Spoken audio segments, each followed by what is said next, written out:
Hey, this is Doug Jones from Fantastic Four: Rise of the Silver Surfer, Hellboy 1 and 2, Hocus Pocus, Pan's Labyrinth, and currently on Falling Skies. But today, you are listening to GenreTainment.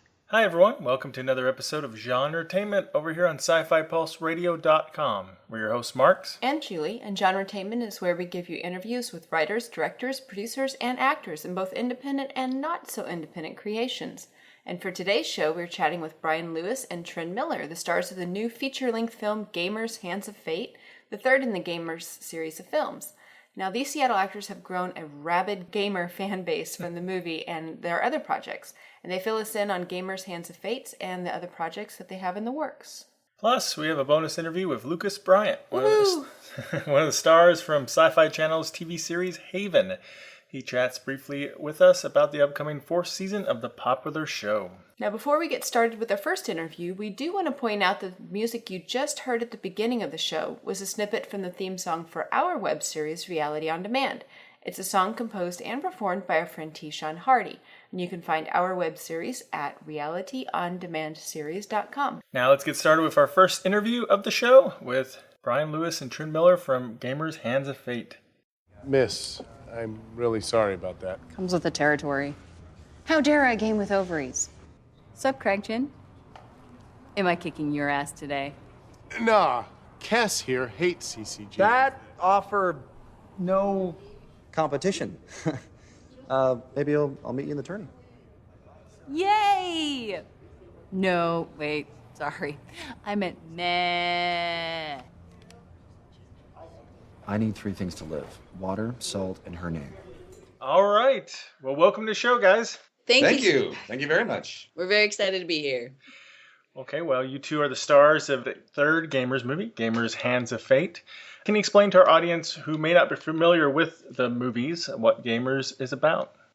So The Gamers is a series of films about people who play games. The first two are focused more on D&D style games, where it goes back and forth between a group of friends who are playing a D&D style adventure, and it goes back and forth between the real world and then their in-game adventures. Which is a big portion of what makes the Gamers franchise unique, is because you are able to basically see that very thing. I mean, you're able to see them in the real world, and they're playing their characters in these games, RPG games, or in the case of Hands of Fate, different kinds of games, CCGs.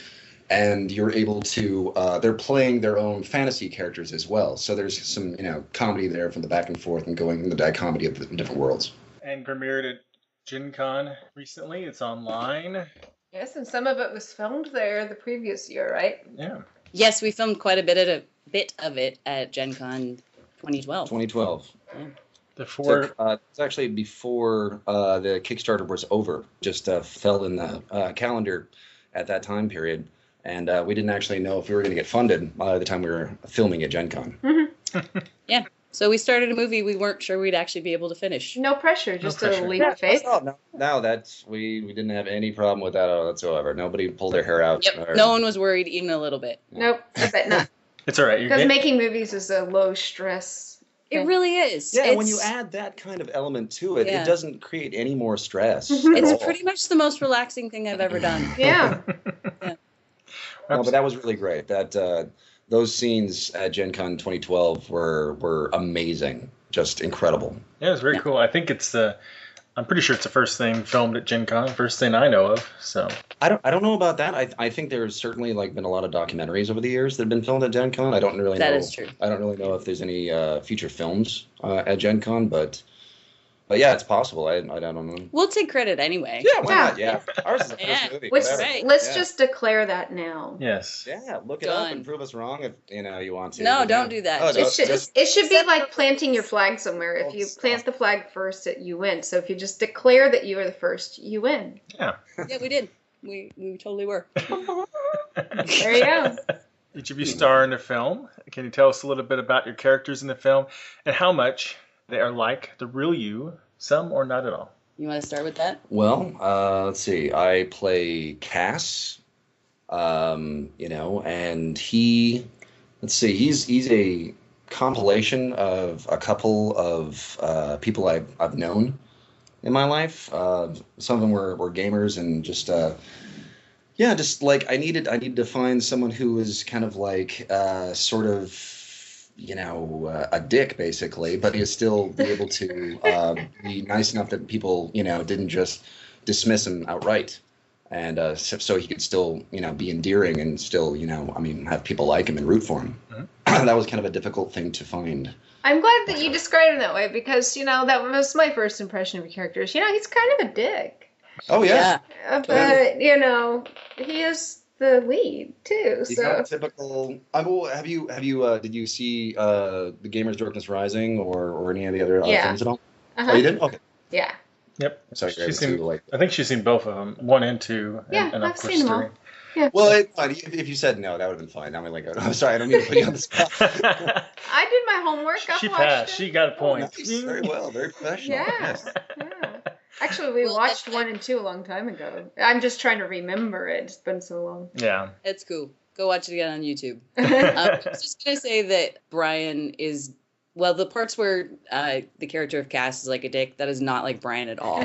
Like he's honestly one of the sweetest human beings I've ever met. Mm. So. Oh. Well, good. Oh, he sounds surprised. I like that.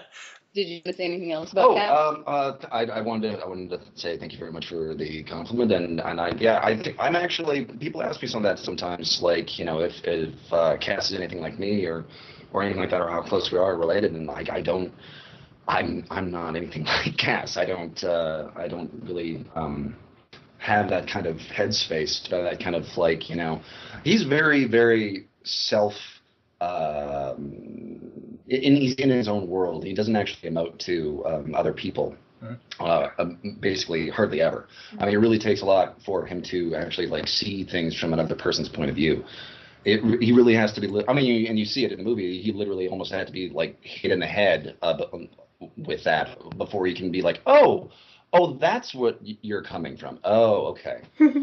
Yeah, he does have trouble reading people. We loved the scene though where it's like, oh, we're not fighting. I thought we were fighting. Oh, no. Yeah, that was funny. That was hilarious. That is one of my favorite lines. Because it's just we're not doing that. I could have sworn we were getting ready to fight. Yeah. That line was one of the ones I read in the script, and I was just like, I laughed because it was a funny line, and I also laughed because I could immediately hear how Brian would say it. And then I saw the movie, and I was like, oh my God, I was so right. I totally awesome. that. Trin, can you tell us a little bit about your character and what elements, if at all, are like you? Yeah, I play a character named Natalie, who's a very, very good competitive and collectible card game player. And she's an interesting character. I had a lot of fun with her because she comes across not necessarily as entirely likable. She has a lot of edges. She's a woman in an environment where her womanness, or the fact that she is a woman, is constantly being attacked and undermined. And so she's kind of developed this very, very thick defensive perimeter to keep anybody out and to kind of push away the hurt of all of that. Mm-hmm. And then she meets someone like Cass, and he's just such a dick. She feels very little remorse about being really, really kind of mean to him. Trin actually had like a pretty big job, because she had to play, this other lead in this movie, and her character, very much like Cass, is sometimes it's very easy to if it's played wrong, for the audience not to like either of those characters. And so that's a difficult thing to go through the movie and still have that character be someone that, like, people can relate to and like. And I think Trin, really does it very well. I think she does a very good job in this movie. Thank you very much. I appreciate it. I appreciate that. I'm definitely not as... I can be pretty sassy, but not in quite the same cutting sort of way, I think. Yeah, she was pretty tough, and I have to say, I kind of was with Cass, whenever he goes, why do you even want to do this? Because, nobody respects you. I'm just kind of like, yeah, why does she want to do this game? He kind of has a point, I mean, Yeah, I mean, she's invested in the story. She loves the story, and she loves being a part of this whole world. There's a part of her that's also like, fuck you guys, I'm going to do what I want. And honestly, there's a part that finds the resistance, and that makes her a little bit stronger in her desire to pursue it. Oh, that's cool. I didn't know that. Yeah. Yeah, like tempers. It's like, yeah, screw you guys. You say I can't do this? Well, I'm going to prove you wrong. Yeah. Trin actually didn't let anyone know about, the inner workings of her character and things like that and stuff that was going on in her mind and stuff. So I'm like, oh, really? Oh, interesting. Oh, interesting. Apparently, when actors talk about their characters, they use this voice, apparently. Yes, we do. They always talk about the motivation, and they have to do this ridiculous accent as well. Indeed, and your intentions. All right, well, so your characters are die-hard gamers. So I'm curious, how much die-hard gamers are you guys in real life? Well, I am a gamer. Actually, that's a question that gets asked a lot too. Yeah, I do. I'm not as much like, say, for instance, your average con goer, your average Gen Con goer specifically, like probably is. I'm not nearly the gamer that these folks are, but I did have a regular game of Dungeons and Dragons 3.5, and also like a Pathfinder game that lasted for a while, and so I'm a gamer on that, with RPGs mostly.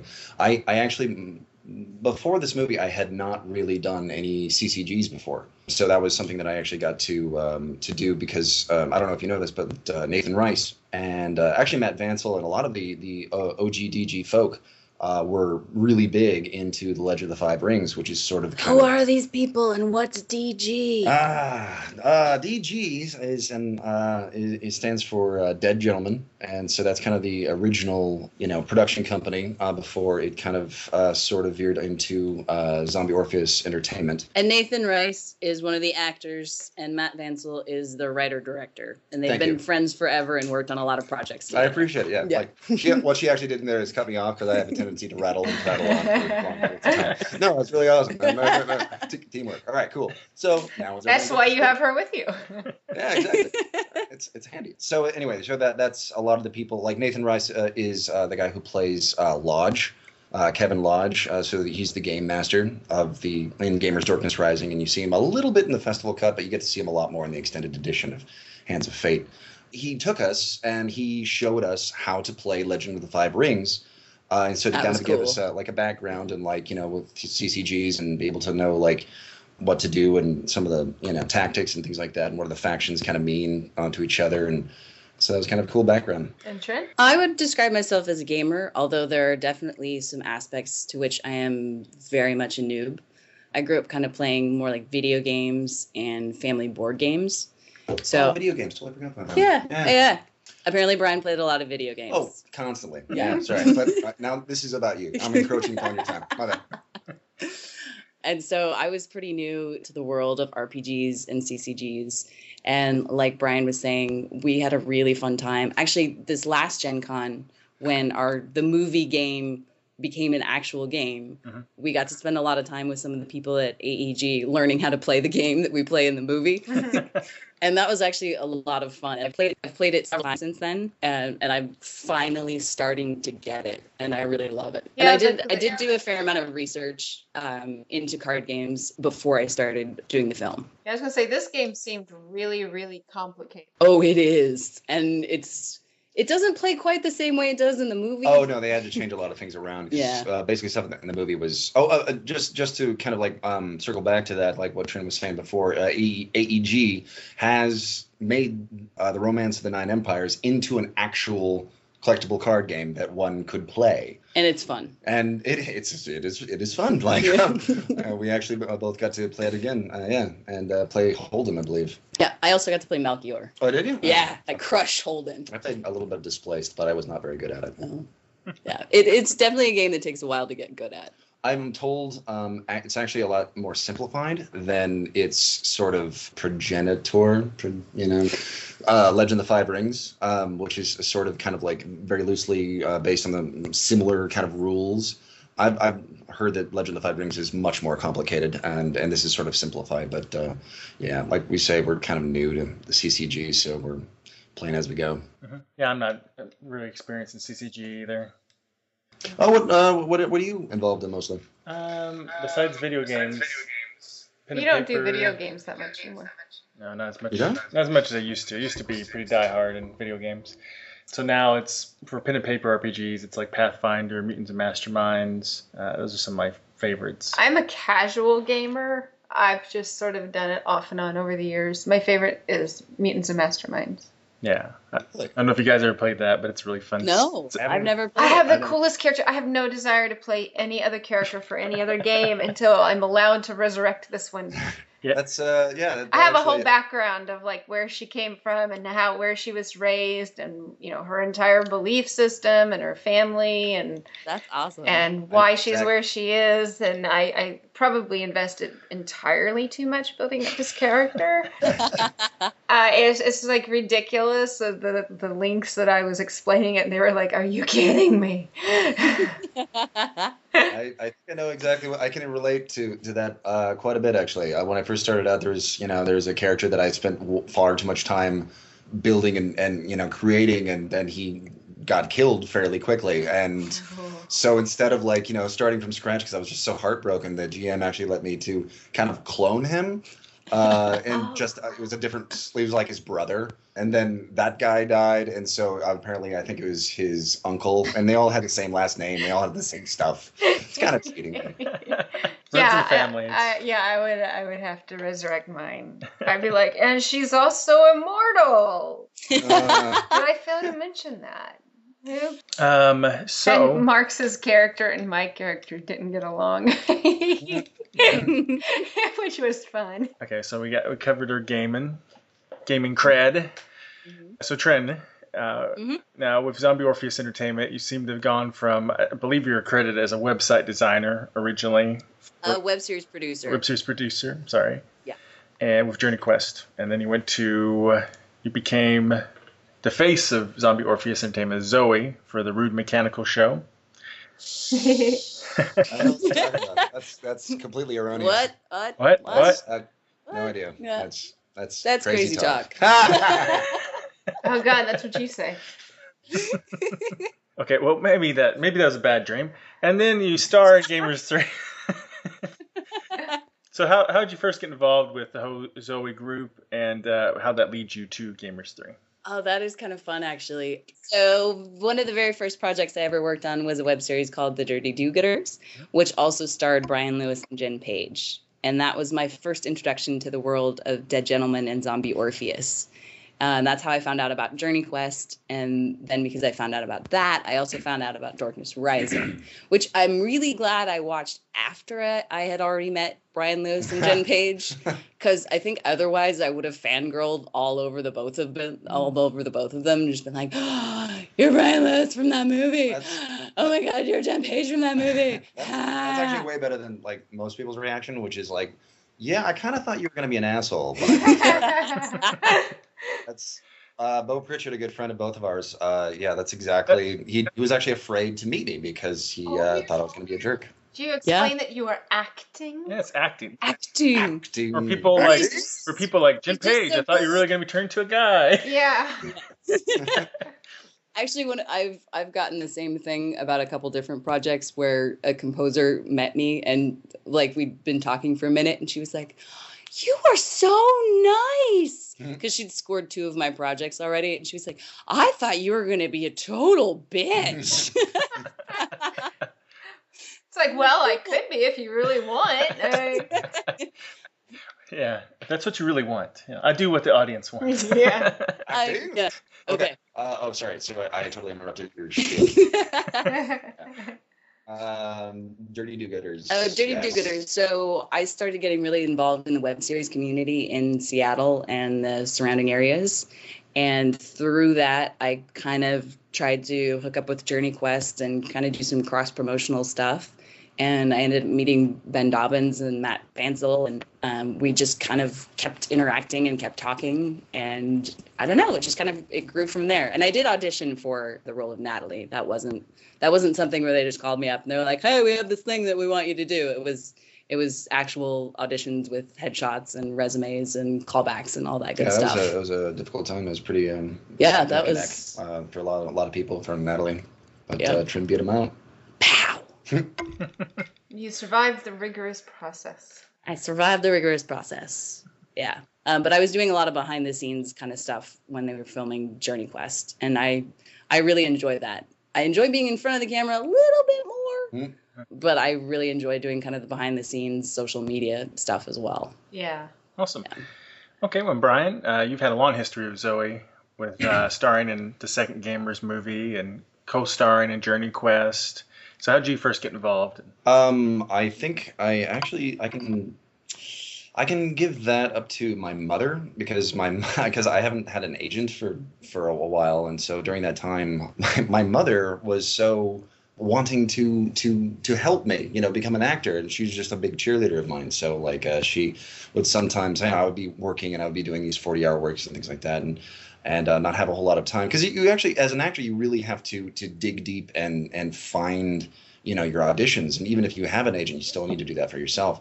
And so at the time, I was just too much into work, and she emailed me this thing. Hey, this is kind of like that game that you play with your friends, right? Is this fun? Way to go, Mom.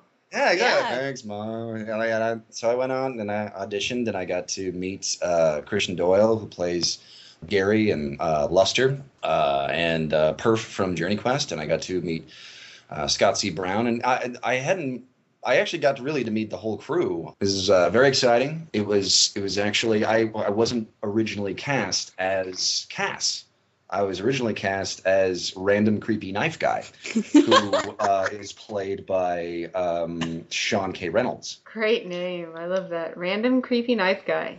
Like, his name is actually a High Inquisitor, but yeah, like Random Creepy Knife Guy. That's a good description, actually. Yeah, much better. I remember we actually had to do a pickup to actually see the Random Creepy Knife that was very curvy and randomy and creepy. Anyway, so a lot of us weren't actually cast in our original roles. The only one who actually was through the whole D6 is Christian and Jen, I believe. Scott, who plays Flynn the Bard, he was the farmer, who is, I believe, played by Ed Gibbs. No, I didn't know that. Yeah. Wow. Not Ed Gibbs. Someone else entirely. Anyway, but let's see. I was a different person. Carol wasn't in the situation yet, so we all plays started. Joanna and Daphne. Exactly. Ed Stark. That's what it was. Very huge, big guy on D20.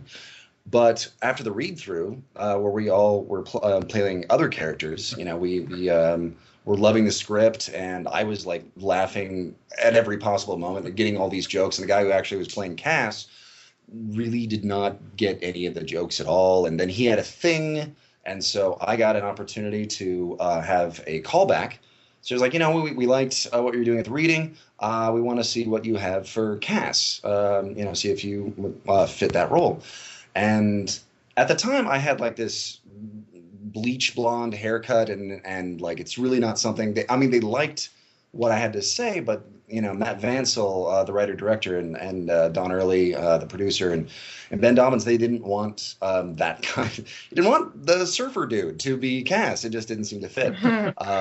But I came back, and my hair was normal again, and I did some read-through with Nathan, who plays Lodge. I had a great time, did some improv, which is huge amongst the DG folk. Like, it's really, kind of their roots is in improv, and so they want to make sure the people who they're dealing with also have kind of a background with that and able to deal with that on the fly, because they have a lot of guerrilla type of filmmaking. So sometimes it's really fun to have that kind of background. And I guess I impressed them because they said, we'll let you know. And then they walked out of the room talking, and then within seconds they just turned around and said, "Hey, welcome to you're Cass. I hope you all want to be part of the part, be part of the movie." And so I got to be that way. Awesome. That's a cool story. I hadn't heard that story. We actually also needed to do a lot of because Journey Quest is a completely different franchise. We all had tryout for those as well, and auditions and stuff. And no one really knew who was going to be what. Now, Vansel apparently didn't know where to put me. And I've heard this story later. Oftentimes what happens when you're doing a audition, everyone who comes in has to read the same lines. Mm-hmm.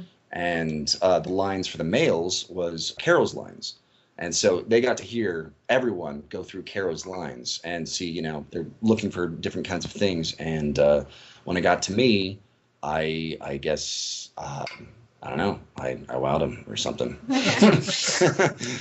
Well, great. It's a much better story from Matt Vansel's perspective because it just sounds like I'm inflating my ego when I do it. They loved everything that I did. They just liked everything about me. I don't know. They had to cast me. If they wanted it to succeed, they needed me. Yeah. Right. Also, the robe was really tall, and I'm really tall, so it was really it a was a costume. given. Yeah, I was It going to was say, just- well, they needed someone who fit the costume at the last minute. Now, your character in Gamers, the fantasy version of your character, is bald. He's a monk. So I know you don't shave your head, I'm sure. So how difficult it is to, or do you? I don't know. Not true, sir. Not true. Oh, really? Oh yeah, I hate the way bald caps look on people and stuff. I always think it looks so fake. And so from the first time I did Brother Silence, I went ahead and shaved my head. Wow. Yeah, and Well, like you guys actually, had to shoot those last, huh? yes, in Darkness Rising we had to shoot all the reality scenes first. When I still had hair, and logistically it just made sense anyway. And then all the fantasy stuff was a couple months later. And so at that time, I shaved my head, and it was all bleachy and white, so I tanned a little bit, and so it didn't look so weird. You tanned in Seattle. Wow. Yeah. Well, I mean, can't really rely on the sun very much over here, so. Wait, did you go to a tanning booth? He stuck his head in it. He went to a tanning booth to tan his head. Yes. I just want to make sure you're understanding the story. Just in case, that wasn't Wow, that's dedication. That is commitment, folks. Anyway, so moving on. So did you cover up the rest of your body except for the top of your head so it would match?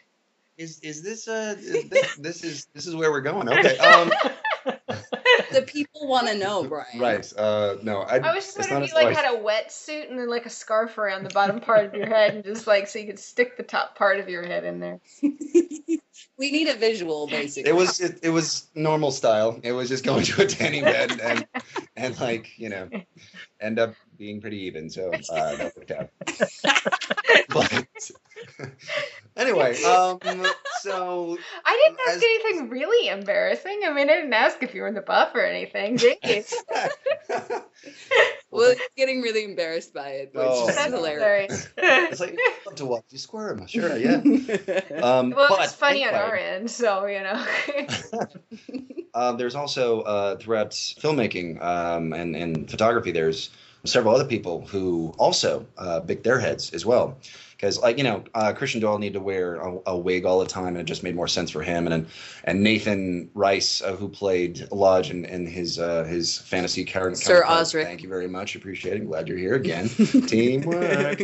It just made more sense for them to bick their heads anyway. So it ended up being this kind of solidarity thing.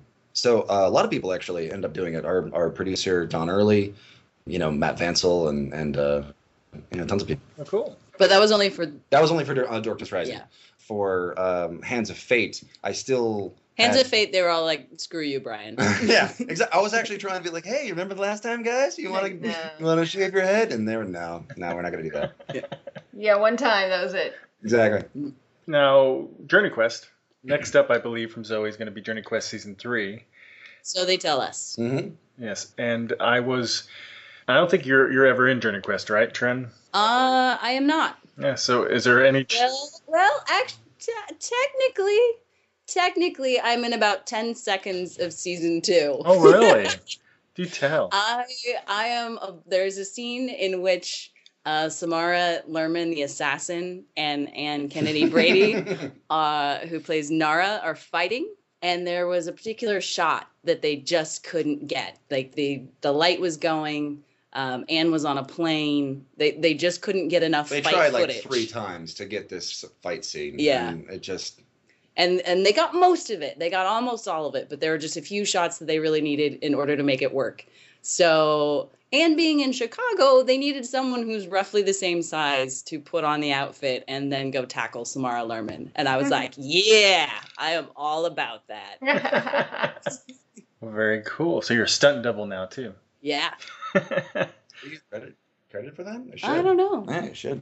Just Craig, for all you listeners out there. Is there any hope that I'm sure I don't know if they even cast it yet or not, but is there any hope that you might be in season 3 or you're going to try to be in season 3? I would love to be in season 3 of Journey Quest. It's all up to what Matt Vancel writes and then the team casts. So I would love to do it if they would have me. Yeah, we're probably if we're going to be bringing in any more characters, we're most likely going to be auditioning those people as well, just like everyone else had to go through on auditions and stuff. And of course, the core characters that already been introduced. You know, they're going to come back as themselves. But yeah, anybody new, it's probably going to go through an audition process. I think that's the best way to do it. Yeah. That's my rule when I do auditions. Well, that's our new rule. It's a good rule. Yeah. It's a good rule. Because, there are many times where someone, is a fantastic actor, but they just may not be right for that one particular role. So Absolutely. There are a lot of times when, we thought we were going to be having a certain person for the role, but for whatever reason, it just didn't work out. It just didn't, gel the way that they would hoped it would. So Or someone came in and brought something that they weren't expecting for the role and went, oh, wait, we didn't know we wanted that until we saw it. Yeah, we love that. Someone comes in, it's like, you're just had one thing in mind when, you wrote this, and then someone else comes in, they see something different in that character than you did. That's always a wonderful moment. Definitely. All right, so a lot of you... That always makes me feel special as an actor, too. Yeah. If someone is like, oh, but you did this thing that was really amazing that I hadn't even thought of, and you're like, yeah. Yeah. So now, you said a lot of you have to kind of roll the punches for improv a little bit, at least have that ability. They prefer that ability, at least. So... It's been usually my experience on film sets. If people are big into improv, there's going to be some blooper moments. Probably. Yeah. So, I'll give you a moment because I know I'm putting you on the spot here. But can you think of like one for each of you, one of your that funniest sticks out moments in your mind? Yeah, on the set of Gamers 3. Oh, let's see. I have that. Okay.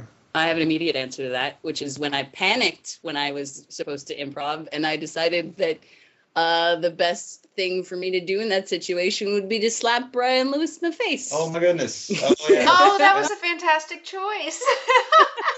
And where exactly did you actually slap me? Did I slap you on your ear? Yes, you gave me in the ear, nearly shattering my eardrum. He couldn't hear for about 30 minutes. Did you have your hand and hit his ear? That'll do it. I mean to. I'd never actually slapped someone before. Oh, bless your heart! You never slapped anyone? Wait, hold on a second. Who's the victim in this story? I got my ear boxed. I actually collapsed in pain. It was vaudevillian and, would... Julie understands me. Julie and I are friends.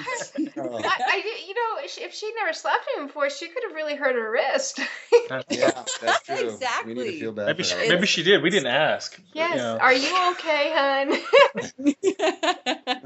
But yeah, I felt really, really bad about that one. And was that your funniest moment, right? Let's see. I had a lot. There was just tons of really fun moments. I don't know if I can. It's just like someone asking, what's. I your can talk favorite about movie? another one. Well, let's do that. I'm still thinking. Jeez. There you go. Okay, but it's not really improv. It was so the scene when Natalie gets, she first enters the game store and the guy gamer is insulting her and she has all these responses. Mm-hmm. I made it my job to think of like the most wrong and dirty answers. And then there was one take where I got to use all of them and it was fantastic. So I hope that ends up in the bloopers. I was going to say that needs to be seen. Yes. I sincerely honestly, hope the so. slap needs to be seen too. Oh no. Oh. Especially if he really did knock him down, that would be totally worth seeing. He did, and he fell down. Oh. And at first I thought it was just all vaudeville, and I was like, oh, ha ha, Brian's being silly. And then I look back, and he's still on the ground, and I'm like, oh, oh, shit. Like, we need to recast. Yeah, someone else just step in there and be a jerk to everybody. That's not a problem. They can do it just as good. It's fine. It's fine. I'm interchangeable. No worries. There was just like a lot of takes that we got to do. I mean, there's just all these kind of what Vansel loves to do is this happened in Darkness Rising too. We got to do it a lot in there because we just had more time. This one we didn't have as much time. After he has the take that is good, that he wants will work. What he will often do if there's some extra time is to say, all right, now do it wrong.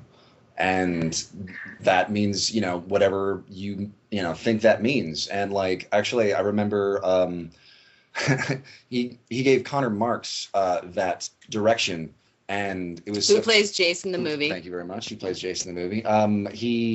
It was the look on his face because it was during a scene where we were playing opposite together and we were playing cards, and he looked so lost for a moment because because after Vansel had given him that direction and then he had left, and just like there was this kind of like deer caught in the headlights look in Connor, like I don't know what that means. And so I had to briefly before they yelled action what that means, and they actually ended up keeping the take that he did, which he is putting down like his different like characters, and he just adds in like these like booyah and not booyah but like hooah, and then like at the end like motherfucking boo hoo yeah.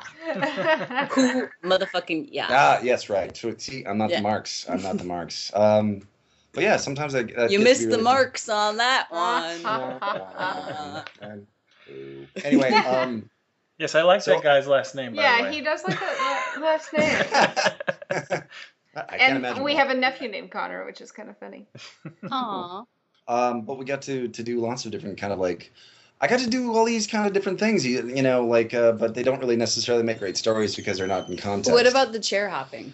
Oh, that whole scene was actually kind of like they let me do whatever I wanted to do. And in that scene, I figured, okay, well, this is the scene that she's talking about is Cass is coming back into the game store, and he has just said challenge accepted, and needing to learn how to play R9E. And so he goes back to the game store and tries to find someone who will play with him. And I do most of the same lines that are written down, but I get to ad-lib a little bit. And I actually wanted to channel my inner Jesse Lee Keeter, who in the movie plays Dundee and also plays Rilk from Journey Quest, the attractive orc. So I just wanted to do it just kind of like, I don't know, like how would Keeter do this? And so I kind of did it what I thought he would do, and I, did the whole chair hop kind of thing. And also at the end, when the kid doesn't want to play with me anymore, but his little sister does, we ad-libbed the whole, scooching the seat over, That's one of my favorite little moments. Yeah. Yeah. But it's kind of a visual gag and not so much an audio gag. So I know your medium. Watch the movie and then you'll understand. Yeah. Then it's really funny. Yes. Yeah. All right. Well, before we go, we do. No. We would like you to let everyone know. Yeah. Where they can find you online, where they can find Gamers, Hands of Fate. And please also feel free to mention any other upcoming projects you have. Shameless plug time. Anything that you want anyone to find. Mm-hmm. And maybe we'll throw in something you don't. No, just kidding. That is key information there. Yeah. A couple things on there, yeah. That, nice to stay hidden. Okay. Well, do you want to go first? Well, you should go check out watchthegamers.com. Boom. Where you can stream the movie online for free until September 15th. Oh, that's right. They extended it, didn't they? They did. Okay. So hopefully this goes up before September 15th. Otherwise, it's going to be very frustrating. Yeah. Sucks to be you. No, that's mean. I'm sorry. But it also will be available for digital download for $10, I believe, after that date. Correct. And they will be releasing it in chunks on YouTube. Oh. Yes. Okay. No, continue. Okay. Then I'm gonna, yeah. He's very excited about She that. thought she was just going to give you a moment. Yeah. Yeah, I was like, whoa, what's happening? Clear the floor. Yeah. Lewis has something to say. So the extended edition of the movie, which has more of Lodge and Joanna's story and is about 30 to 40 minutes longer than the festival cut, is going to be broken into chunks and then released on the YouTubes and all that good stuff as more of a web series. And my opinion, and I think Trin's opinion too, that really is the movie. It is. It's the movie that we wanted to do. The cut that you see streaming online right now and what we've shown at PAX and Gen Con. It's still awesome. Is okay. It's pretty good. It's still a good movie. I'm still going to go with awesome. Yeah. All right. Let's go with awesome. Then. Awesome. Awesome. But you know what? The extended cut is awesomer. And yes. Or more awesome. Most awesomest. Yes, because we like prefixes. I believe that is the correct, yes. The most awesomest. Yeah. Awesome. Because of the Lodge and Joanna plotline, just added in there, it's something that a lot of people can really relate to, and like it's a relationship that has already been established, in Darkness Rising, and so you get to see what's going on with that, and it's really an interesting story, and I think just makes the entire movie work that much more, and I'm just a really big advocate for the extended cut because of how good a movie I think it is. And you should also go check out everything on zombieorpheus.com, and that's ZOMBIEORPHEUS.com. I'm so proud of myself for spelling that. That's very good. That's so awesome. Yeah, because you can watch. There's a landmine there that you don't want to. I know. Exactly. Because you can watch Journey Quest, and we have connections to a lot of other geeky shows like Aiden 5 and Standard Action, Transsolar Galactica, Brothers Barbarian, Gamer Chick. Yeah. Yeah. A lot of really fun shows in reality and television. I think Reality on Demand is on there too. Woohoo, yes. Awesome. Yeah. Yay. All right, do you have anything you want to plug? Let's see. So I have an actor Facebook account that you'd probably be able to. I don't really know the URL, but I think it's like Brian Lewis actor or the Brian Lewis or something like that on Facebook. But if you search Brian Lewis and actor, I'm sure you'll be able to find me. And as far as Twitter I'm at Brian to the Lewis. And 2 as in TO, not the number. Because oddly enough, there was other Brian Lewises about before I got to Twitter. Yeah, that's such an unusual name. It is. It's. I'm not the violinist, by the way. If you Google me, I'm not that guy.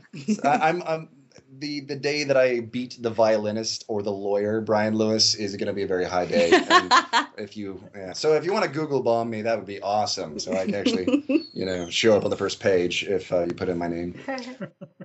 Cool. I also do the Twitters. Mine's a lot easier. It's just Trin Miller all together. Yeah. You and your and maybe I'm awesome. That is authentic and new and. And projects that I want to plug, I just found out today that a film that I worked on last year is being picked up for distribution. It's called The Invoking, and it's going through the festival circuit right now, but it should be available online at some point, so keep an eye out for that. It was formerly known as Cedar Ridge. The other project that I want to plug is Mother Goose, because it's a web series that I'm really excited about, and it's noir. And it's in the very, very, very early stages. So it's something that I'm hopefully going to be taking a more actor-producer type role in. And I'm really excited about doing that. Oh, interesting. Those all sound great. Let's see. Oh, I'm sorry. Yeah, I keep on thinking of things. So I'm actually going to be on season 3 of Standard Action. Yeah. Which I'm really looking forward to. We had to do that over in British Columbia a little while ago. Very, very exciting stuff. And did you have something else? I thought of something else. You can finish your thing. Okay, because you did this I got really excited because I thought of something else. No, I've been doing that too. All right, cool. Yeah. All right. So, and also one other thing is I'm going to be in Job Hunters as well. And me too. Oh, really? Awesome. Oh yeah. Oh, okay. I didn't know that. Never mind. Oh, you can slap him again. Yeah, well, we filmed at different times. Yeah, we already filmed it. Oh. Next time. Okay, so the thing that I thought of, some people have been really fans of ours. Some people have been disappointed that there wasn't as much RPG humor in Hands of Fate as there was in Gamers Darkness Rising. So I wanted to talk about Humans and Households, which is a mini web series we have coming out sometime in the next few months.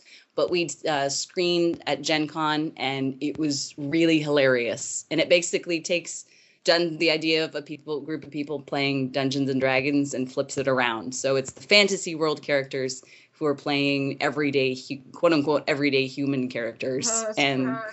It was a lot of fun to do, and it was really, really funny. A lot of comedy to mine in that situation, Yeah. and Vansel does what Vansel does and finds the funny.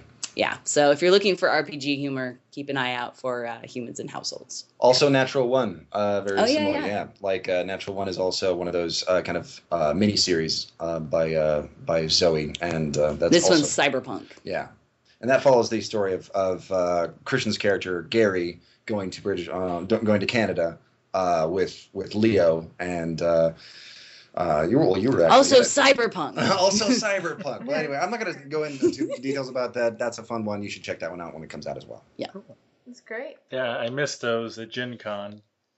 You missed will Gen be Con. delighted. I promise that you will be delighted. Very cool. I look forward to it. Yeah. All right. Well, guys, thanks so much for being on. Yeah, we really appreciate it. Thank you so much for having us. We really enjoyed talking with you. Bye, guys.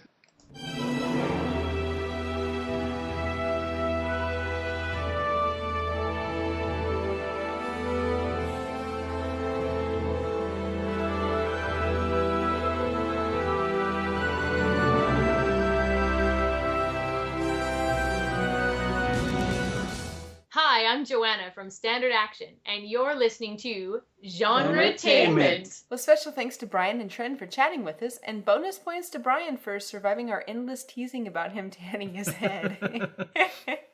That was really funny. It wasn't funny until he was embarrassed. Then it was funny.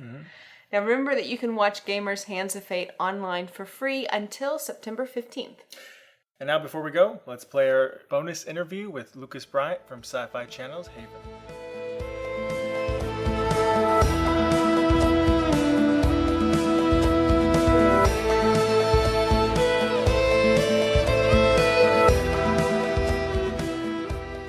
So Nathan and Duke have had a pretty tumultuous bromance throughout the series, but he did trust Duke enough, it seems like, to send him in after Audrey in the barn. So what can we expect from their reunion and their relationship this season?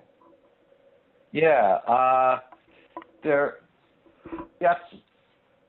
In season 4, there's Nathan and Duke have a lot more trust of each other and faith in each other, so we see more of their friendship, I guess. I mean, you know, where the relationship is always the same, but I think some of that animosity has been left behind in their, you know, shared goals this season initially of finding Audrey, and we did get to work together a lot more this season, so that was a lot of fun, because any time that those two characters are put together to try and achieve something together, I think it's a great matchup. I have a lot of fun with that jerk. Well, someone had asked earlier if we were going to see more of Duke and Nathan's relationship when he was younger, or learn more about, you know, Nathan's adoptive family. I would love to see that stuff. I mean, personally, selfishly, I want it to be all about me. So yeah, I would like to, especially the family story stuff. I'd like to explore that. That would be very cool to me. And also Nathan's house. Where is his darn house? That is a central mystery in Haven. I would like some exploration of that one. I'll give you this. We do get a hint. We do get a little taste of Nathan's living situation in this season, but there's so much more possible.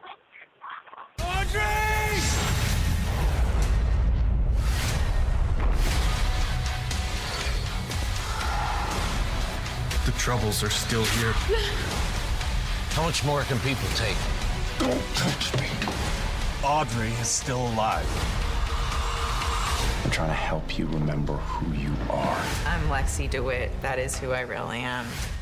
There's some pretty gruesome stuff this season. Maybe we should raise the recommended viewing age from 6 to like 7 or 8. 8-year-olds and up. Yeah, there's some gruesome stuff, definitely. Let me think. What's the this? That's awful. Well, this next one there's an episode that's coming up that has babies in it.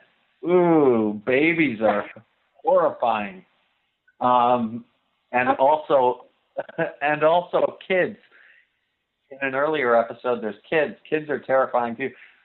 No, but seriously, I guess when that does, the kids themselves may not be terrifying, the babies themselves may not be terrifying, but when you put kids and babies in these terrible situations, that seems to raise the horror element for me anyway.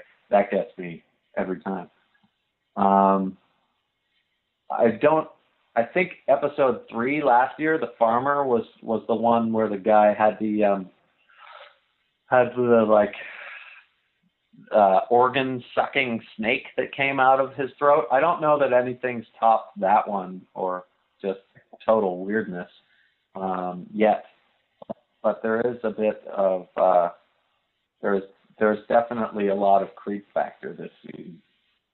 Oh, let's see. Like I said, we have some children coming up. Those are pretty yucky.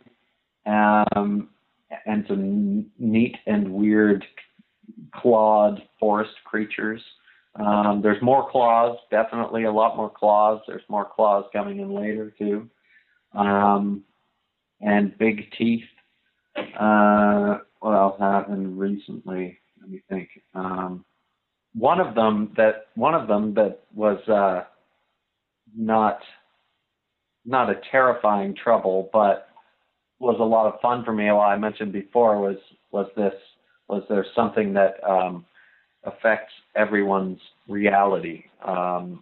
So each of our characters were altered considerably, and we got to play really wild versions of ourselves. That was a lot of fun for me and for Duke especially. Bits coming up that I can't tell you anything about, but I'm sure fans will probably be pretty into what develops midway through the season. Specifically for me, I guess a couple episodes ago, I got to play a wildly different version of Nathan. Something happens in town that how do I put this? That shakes up everyone's reality. So yes, I got to explore a very different side of him, which was a blast. Is a much less reserved and much more effusive side of Nathan that I certainly didn't see coming. There are some happy moments, definitely, for Nathan, but sadly they seem to be fleeting. Yeah, well, that's just the way it's got to go. When things start looking too good, you have to just smash it all to pieces, right?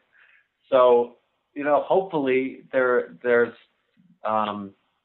well, especially in the first half of the season, Nathan's outlook is pretty bleak. Pretty dark. You learn in that opening episode what he has decided he needs to do, and the deal that's made about his short future. Nathan's always been maybe a little bit too sure of himself. I mean, he's always got doubts, but he had this kind of blind trust in himself and Audrey, and that, as you saw at the end of season 3, led to a disastrous outcome.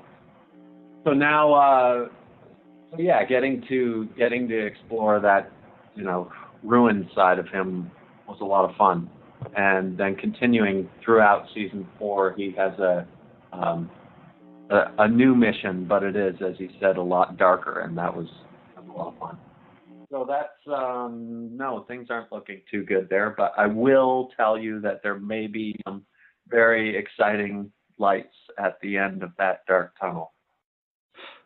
Well, thank you.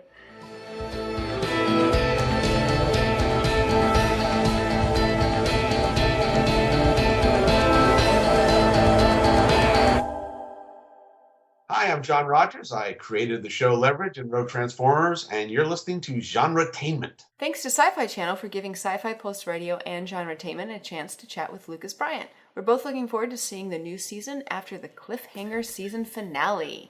So that's it for today's GenreTainment. We'll be back soon with all new guests from our favorite films, TV shows, novels, and web series. Now, coming up in future episodes, we have director John Badham joining us to discuss his new book, John Badham on Directing. He directed classic films like Short Circuit, War Games, Saturday Night Fever, and many more. Click on over to our website at GenreTainment.com or our Facebook page to send us a question for either guests, and we will pick our favorites, or just some random ones. Now, we got in such a gamer mood after chatting with Brian and Trin that we will have the game designers that brought us Mutants and Masterminds and DC Adventures coming to the show next time. And that's just a few of the many fun guests we have lined up. And don't forget to check out our previous episodes with our coverage of the Gen Con Film Festival or our chat with web series creator Blake Calhoun. Yeah, and I was really excited about the Mutants and Masterminds. I like that game. Yes. And you can also check out the other great shows on Sci-Fi Pulse Radio channel like SFP Now, The Roundtable, and more. Until next time.